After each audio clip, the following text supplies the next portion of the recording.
새벽빛 묵상 창세기 15장 1절에서 21절.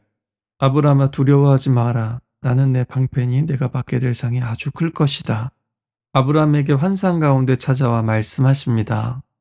하나님은 아브라함과 여기까지 함께 하셨습니다. 갈대아 우르에서, 하란에서, 가나안 땅에서 이집트에 내려갔을 때에도, 다시 돌아와서 롯을 구하러 갈 때에도 하나님은 그를 지키시고 함께 하셨습니다. 하지만 이런 승리와 평안 가운데서도 그는 여전히 두려워합니다. 문제는 해결된 것 같은데 마음에는 여전히 해결되지 않은 것들이 있죠. 그때 하나님께서 찾아와 두려워 말라고 하십니다. 승리한 사람도 두렵고 잘된 사람도 여전히 두렵습니다. 그런 아브라함에게 하나님은 먼저 문제 해결이 아니라 하나님이 아브라함에게 어떤 분이신지를 말씀해 주십니다. 방패라고 하시죠. 이것은 아브라함에게 위험이 없다는 뜻이 아니라 그 위험 속에서도 하나님이 그를 지키시는 분이라는 뜻이죠. 또 방패는 전쟁터에서 동료보다도 더 가까이에서 나를 지켜주는 무기입니다. 화살이 날아올 때 대신 맞으며 보호해 주는 것이 바로 방패입니다. 그리고 또 상급이라고 말씀하십니다. 어제 말씀에서 아브라함은 승리하고 얻은 전리품을 내려놓았습니다. 소돔 왕이 아니라 하나님께 영광을 돌리기 위해서죠. 그랬더니 하나님께서 찾아오셔서 내가 받게 될 상이 아주 클 것이다 라고 말씀하시는 겁니다. 진정한 상급은 우리 손으로 얻는 것도 아니고, 그리고 그 어떤 것이 아니라 바로 우리 하나님 자신을 얻는 것입니다. 마찬가지로 하나님께서 우리에게 원하시는 것도 우리의 어떤 행위나 재물이 아니라 우리 자신인 겁니다. 우리와 함께 동행하시는 것이요. 그러자 아브라함이 하나님 제게 무엇을 주시겠습니까? 저는 자식이 없으니 상속자는 제 하인 엘리에셀이 될 겁니다 라고 말하죠. 여러분, 이것은 무례하고 믿음 없는 말이 아닙니다. 사실 제일 객관적인 현실이면서 솔직한 고백이죠. 믿음이 좋다라는 것은 의심을 억누르는 것이 아니라 그 의심마저도 들고 하나님께 가는 겁니다.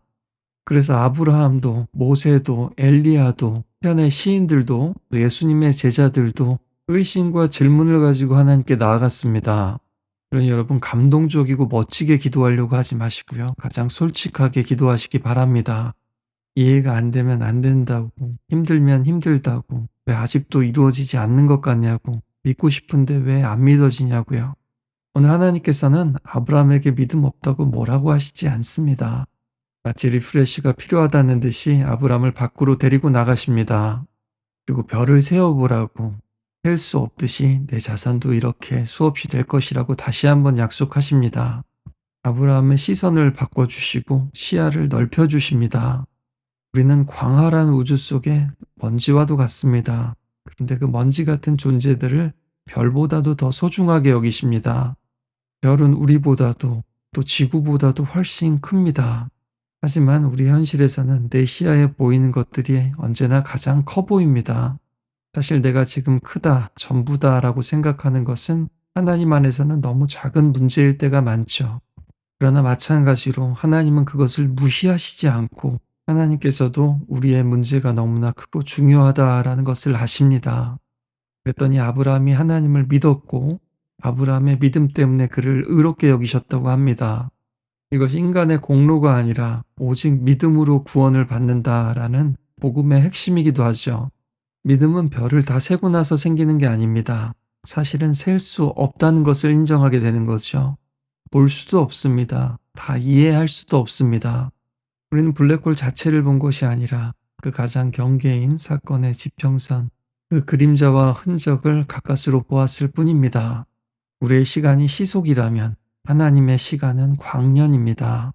별을 셀 수 없는 우리가 별을 창조하신 하나님의 생각을 어찌 다 셀 수 있겠습니까?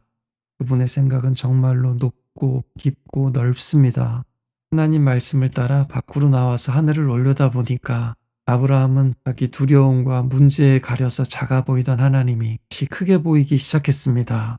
그래서 성경에는 믿음도 하나님께서 주시는 선물이라고 하고요. 우리는 기쁘게 기꺼이 그 선물을 받아들이는 겁니다. 그러자 하나님께서는 이 땅을 내게 주려고 너를 갈대아 우르에서 이끌어낸 하나님이다 라고 말씀하시죠. 한마디로 과거를 기억하라고 말씀하십니다. 믿음으로 의롭다함을 받은 아브라함이 질문을 멈추지 않습니다. 이번에는 땅에 대해서 묻습니다. 이 땅을 내가 정말로 차지할 것을 무엇으로 알겠습니까? 믿지만 때론 흔들리는 우리의 마음, 믿지만 더 확인하고 싶은 우리의 마음과 다르지 않습니다. 게다가 이 약속은 전에 롯이 떠났을 때 이 모래를 셀 수 없듯이 네 자손도 셀 수 없으리라 하는 말씀과 다르지 않습니다. 그는 하나님을 믿고 하나님께서도 그 믿음을 인정하셨습니다. 그래도 아브라함은 만족하지 않습니다. 주님을 원합니다. 더 원합니다. 더 알고 싶어 합니다. 더 확실하게 경험하고 싶어 합니다. 이것이 바로 믿음의 조상의 모습, 아니 믿음의 조상이 되어가는 아브라함의 모습입니다. 아브라함은 더 구체적인 증거를 원합니다. 그랬더니 하나님께서도 더 구체적으로 응답하십니다. 고대 근동에서 언약을 맺고 그 비준하는 언약의 의식, 세레머니를 하자고 하십니다.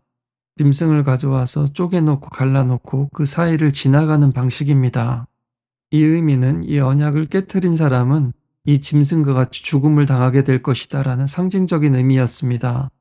아브라함은 계속 기다립니다.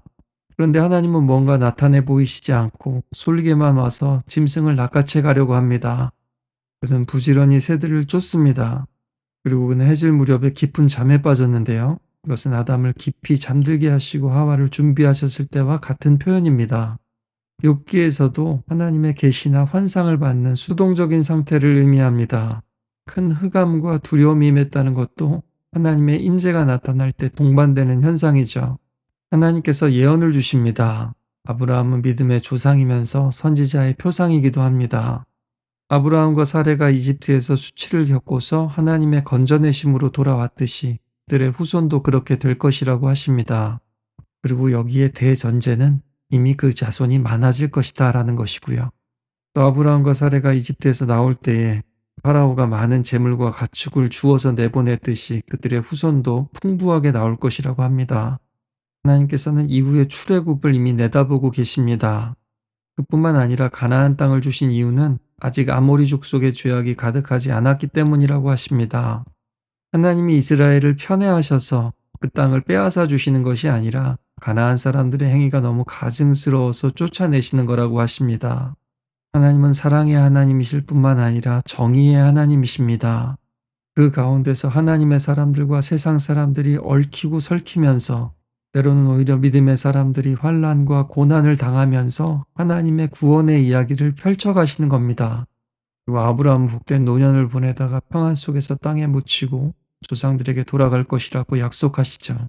분명한 것은 고난이 있어도 하나님의 언약은 취소되지 않는다는 겁니다. 지연되고 지체될지라도 반드시 이루신다는 겁니다. 그들을 절대로 떠나지 않으신다는 겁니다.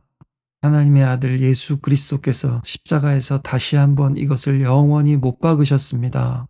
그래서 우리도 이 믿음의 길을, 때론 고난의 길을 따라가는 겁니다. 그리고 결정적으로 연기나는 화로와 타는 횃불이 쪼갠 고기 사이로 지나갑니다. 보이지 않으시는 하나님께서 보이는 모습으로 나타나신 겁니다. 여기서는 아브라함이 아니라 하나님만이 지나가십니다. 이후에 할례 언약을 맺을 때는 아브라함의 응답이 있습니다. 그런데 여기는 하나님께서 주도하시는 언약이고 응답입니다. 이게 은혜이고 이것이 복음의 뼈대입니다. 우리가 완전히 지켜서 지켜지는 언약이 아니라 하나님께서 신실하시기 때문에 지켜지는 언약입니다. 알면서도 자꾸만 잊어먹는 것이요. 우리는 우리가 더 잘하면 하나님께서 더 날 지키실 거라고 생각한다라는 겁니다. 그런데 오늘은 마치 이렇게 말씀하시는 것만 같습니다. 네가 못 지킬 걸 안다. 그런데도 난 널 포기하지 않을 것이다. 그리고 언약을 깨트린 자에게 임하는 저주를 하나님 자신이 몸소 받으신 그 사건, 그것이 바로 십자가입니다. 십자가는 우리로 진정한 믿음에 이르게 하는 길이지만 그 전에 먼저 의심과 회의에 던져넣습니다. 우리의 불안과 두려움을 숨기고 질문과 의심을 억누르고 믿음 있는 척하지 마시길 바랍니다. 오늘 이렇게 신실하신 하나님께 다시 한번 솔직하게 나아가기를 원합니다. 내가 믿습니다. 그런데 여전히 믿음 없으니 좀 도와주세요. 하나님이 약속하셨는데 저에게는 아직도 없습니다. 그 불로 지나가는 표적으로 다시 한번 함께 하시고 이루실 것이라는 것을 약속하신 하나님, 제게도 지금 당장 이루어지지 않더라도 하나님이 여전히 함께 하시고 그 약속 반드시 이루실 것이라는 것을 더 확실히 믿고 경험할 수 있도록 이끌어 주십시오. 하나님만이 저의 방패시고 상급이시라는 것을 느끼게 해 주십시오. 의심하고 흔들리는 저를, 또 내가 사랑하는 사람들을 다시 한번 붙잡아 주십시오. 기도하며 나아갔으면 좋겠습니다.